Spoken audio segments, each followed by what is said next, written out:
I really wanted to finish Bruce Wayne's story. We'd done 2 acts of a 3-act story in a sense, and the challenge for me was to really figure out the reason to take another trip to Gotham City and to invite the audience to take that with us.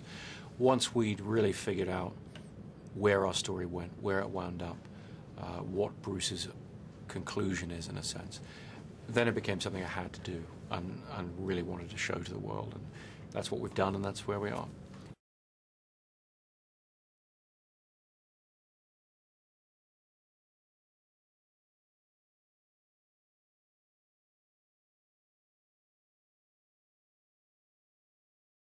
The end of The Dark Knight left the characters in a pretty interesting place.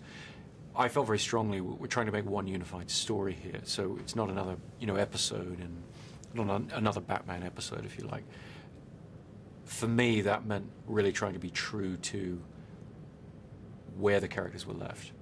And Bruce Wayne, as Batman, has made a rather large sacrifice at the end of The Dark Knight. For that to mean something, he really has to have succeeded, in a sense, in his mission. He has to have a Gotham that, at least superficially, doesn't need Batman anymore. And that leaves him frozen, in a sense. And the 8-year period is about showing that he's retired, in a sense. He's hung up his cape and his cowl, but he hasn't been able to move on. He's stuck.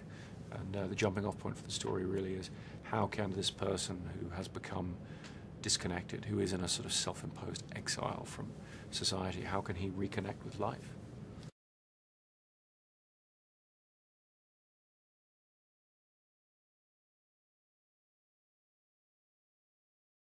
We'd had a great experience shooting in IMAX on The Dark Knight, and we wanted to expand that on The Dark Knight Rises and shoot more of the film that way, and we have.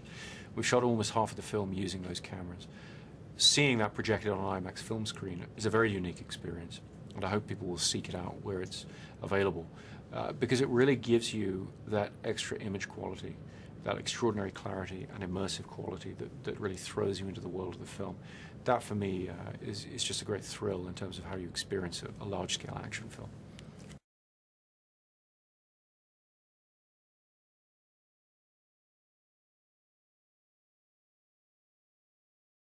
Well, there are a couple of people in the film, Marion Cotillard and Joseph Gordon-Levitt, who I'd worked with in Inception, who I really wanted to work with again because they're just incredible talents. Tom Hardy also I'd worked with in Inception, and he felt to me the obvious choice for somebody who would take on the challenge of portraying this monstrous character who expresses all kinds of evil and malevolent intent, really just through his eyes, because his face is mostly obscured with a mask, his eyes and his voice. And Tom was very much up for the challenge of presenting a face of evil in that way. And I think what he's done is going to be very threatening to audiences in a way they're not used to seeing.